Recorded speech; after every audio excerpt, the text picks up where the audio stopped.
నమస్కారం. అలాగే మీ అందరినీ తెలంగాణలో కాంగ్రెస్ పార్టీ ప్రభుత్వాన్ని ఏర్పాటు చేసిన తర్వాత మొట్టమొదటిసారిగా రాష్ట్ర ముఖ్యమంత్రి శ్రీ రేవంత్ రెడ్డి గారు నేను కలిసి మీ అందరినీ కలవటం మాట్లాడటం కూడా చాలా సంతోషంగా ఉంది. అలాగే మీ అందరికీ తెలిసిందే, తెలంగాణ రాష్ట్రంలో కాంగ్రెస్ పార్టీ అధికారంలోకి వచ్చిన తర్వాత ప్రభుత్వ పరంగా రాష్ట్ర ప్రయోజనాల దృష్ట్యా ప్రజాస్వామ్య స్ఫూర్తితో అలాగే ఫెడరల్ స్ఫూర్తితో తెలంగాణ రాష్ట్ర ప్రయోజనాలను కాపాడటం కోసం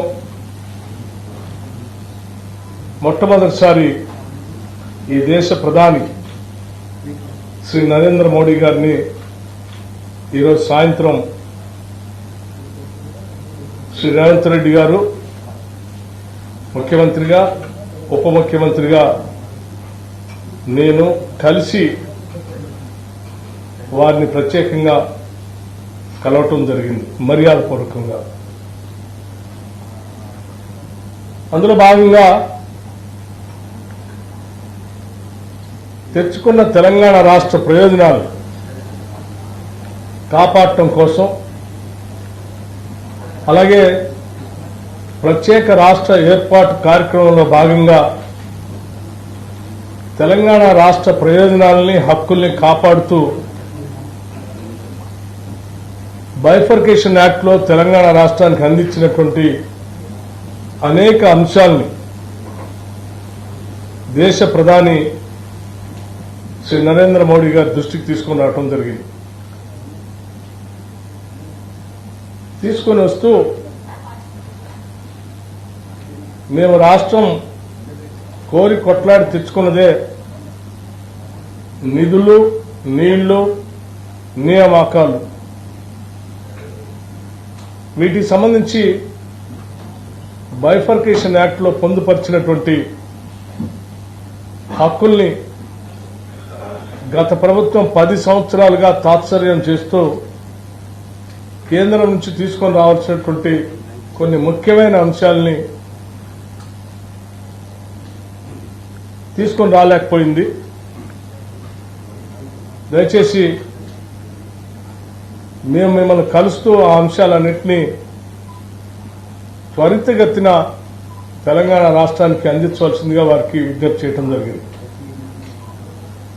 అందులో భాగంగా ప్రధానంగా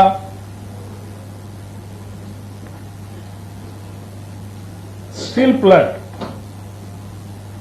బయ్యారంలో ఉక్కు కర్మాగారానికి సంబంధించినటువంటి స్టీల్ ప్లాంట్ని, అట్లాగే కాజీపేటలో రైల్వే కోచ్ ఫ్యాక్టరీ, అలాగే గత ప్రభుత్వంలో అంది ఇచ్చినటువంటి ఐటీఐఆర్కి సంబంధించినటువంటి ప్రాజెక్ట్ని వాటిని వెంటనే అందించడమే కాకుండా ఏ నీళ్ల కోసం అయితే మేము పోరాటం చేశామో ఆ నీళ్లను తెలంగాణ రాష్ట్ర ప్రజలకు అందించడం కోసం ఒక జాతీయ ప్రాజెక్టుగా పాలమూరు రంగారెడ్డిని కూడా ఆనాటి బైఫర్కేషన్ యాక్ట్ లో తెలంగాణ రాష్ట్రానికి ఒక జాతీయ ప్రాజెక్టు ఇస్తా అని చెప్పారు. దాంట్లో భాగంగా ఈ పాలమూరు రంగారెడ్డిని పరిగణలో తీసుకుని శాంక్షన్ చేయవలసిందిగా కోరుతూ, అలాగే ఒక ఐఐఎంని హైదరాబాద్ శాంక్షన్ చేయవలసిందిగా, ఒక సైనిక్ స్కూల్ని తెలంగాణ రాష్ట్రానికి ఇవ్వవలసిందిగా, అట్లాగే నేషనల్ హైవే అథారిటీస్ సంబంధించి ఒక 14 ప్రపోజల్స్ అప్గ్రేడేషన్ కోసం మీ దగ్గర ఉన్నాయి, వాటిని పరిగణలో తీసుకొని వెంటనే శాంక్షన్ చేయవలసిందిగా, అలాగే రీఆర్గనైజేషన్ యాక్ట్ ప్రకారం బ్యాక్వర్డ్ ఏరియాస్కు సంబంధించినటువంటి డెవలప్మెంట్ సంబంధించిన ఫండ్స్ గత కొన్ని సంవత్సరాలుగా పెండింగ్ ఉన్నాయి. ఇక్కడ నుంచి ఆ గ్రాంట్స్ కూడా వెంటనే రిలీజ్ చేపించి సంబంధిత ఆర్థిక శాఖ మంత్రి గారితో మీరు ఆదేశాలు ఇవ్వాల్సిందిగా కూడా వారిని విజ్ఞప్తి చేయడం జరిగింది. అందులో భాగంగానే 2019, 20, 2021, 22, 2022, 23, 2023, 24 సంబంధించి దాదాపు ఒక 1800 కోట్లు దాని పెండింగ్ ఉన్నాయి. వాటిని కూడా రిలీజ్ చేయమని అడిగాం. ఎందుకు ఈ విషయాలన్నీ వారి దృష్టి తీసుకొచ్చామనంటే, తెలంగాణ ప్రజల యొక్క భవిష్యత్తును దృష్టిలో పెట్టుకుని ఒక అద్భుతమైనటువంటి తెలంగాణ నిర్మించుకోవటం కోసం ప్రత్యేక రాష్ట్రం తెచ్చుకుని ఉంటే 10 సంవత్సరాలు పాలించినటువంటి బీఆర్ఎస్ ప్రభుత్వం వారి ఆర్థిక అరాచకత్వంతో ఆర్థిక వ్యవస్థలన్నింటినీ కూడా చిన్నాభిన్నం చేయటమే కాకుండా మించిన అప్పులు తెచ్చి రాష్ట్రం పైన పెనుభారం వేశారు. ఈ ఆర్థిక పరిస్థితి నుంచి బయటపడుతూ రాష్ట్ర ప్రయోజనాలను కాపాడుతూనే భవిష్యత్ తరాలకి మేము అందించడానికి కావాల్సినటువంటి ఆర్థికపరమైన సహాయ సహకారాలను కూడా కేంద్ర ప్రభుత్వం నుంచి ఇదోచకంగా అందించాలని కోరుతూ పెండింగ్ ఉన్న వాటిని రిలీజ్ చేయడమే కాకుండా ఇంకా అదనంగా కూడా సాధ్యమైనంత వరకు ఈ తెలంగాణ రాష్ట్రానికి అందించి ఇవ్వవలసిందిగా వారికి విజ్ఞప్తి చేయడం జరిగింది. అట్లాగే 2015, 19, 2020, 21 సంబంధించి ఒక 450 కోట్ల రూపాయలు పెండింగ్ ఉన్నాయి. అవి ఇంకొక 2250 కోట్ల రూపాయలు గవర్నమెంట్ ఆఫ్ ఇండియా నుంచి రావాల్సి ఉన్నాయి. ఈ గ్రాంట్స్ సంబంధించి వాటిని కూడా వెంటనే సాధ్యమైనంత మేరకు తెలంగాణ రాష్ట్ర ప్రభుత్వానికి రిలీజ్ చేయవలసిందిగా వారిని కోరటమే కాకుండా రాష్ట్ర ప్రయోజనాల దృష్ట్యా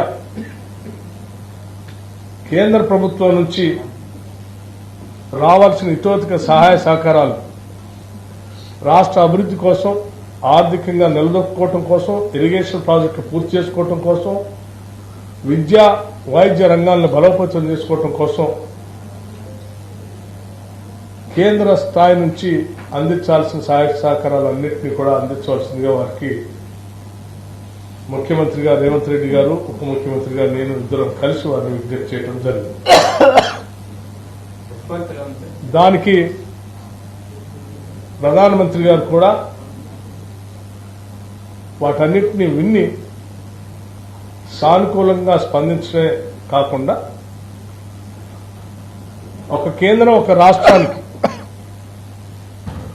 ఏ రకమైనటువంటి సహాయ సహకారాలు అందించాలో తప్పనిసరిగా ఆ స్థాయిలో, ఆ రీతిలో తప్పనిసరిగా తెలంగాణ రాష్ట్రానికి అందిస్తాం, పరిశీలిస్తామని కూడా వారు సానుకూలంగా స్పందించడం జరిగింది.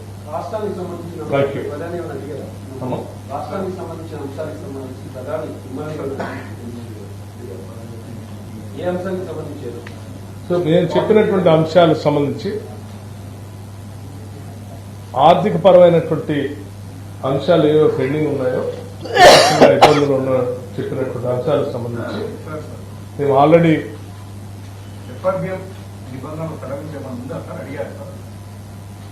నిబంధనలు సడలించమని కానీ లేకపోతే ఇతరత్ర ఏ రకమైనటువంటి పర్మిషన్స్ గురించి కానీ మేము అడగలేదు.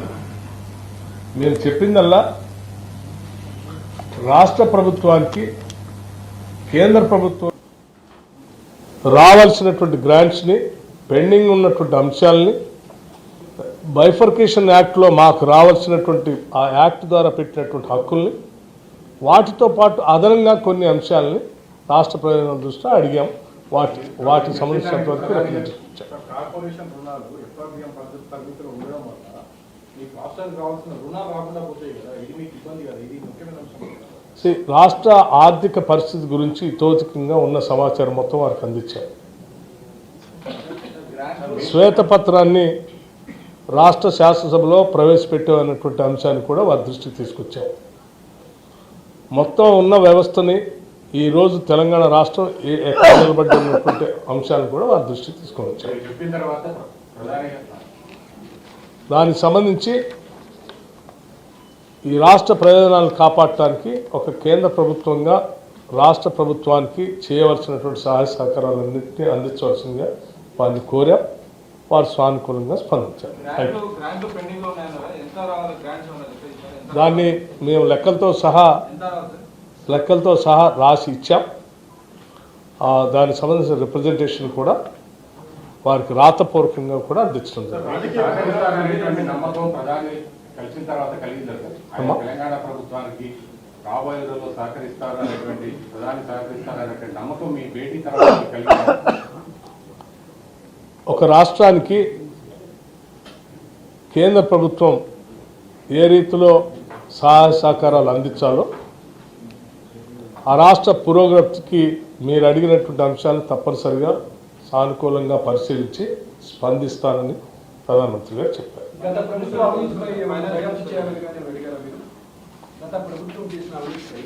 మేము ఏమేమి అంశాలు ప్రధానమంత్రి గారితో చెప్పామో మాట్లాడామో వాటన్నింటినీ ఇప్పటికీ స్పష్టంగా మీ అందరికీ వివరించడం జరిగింది.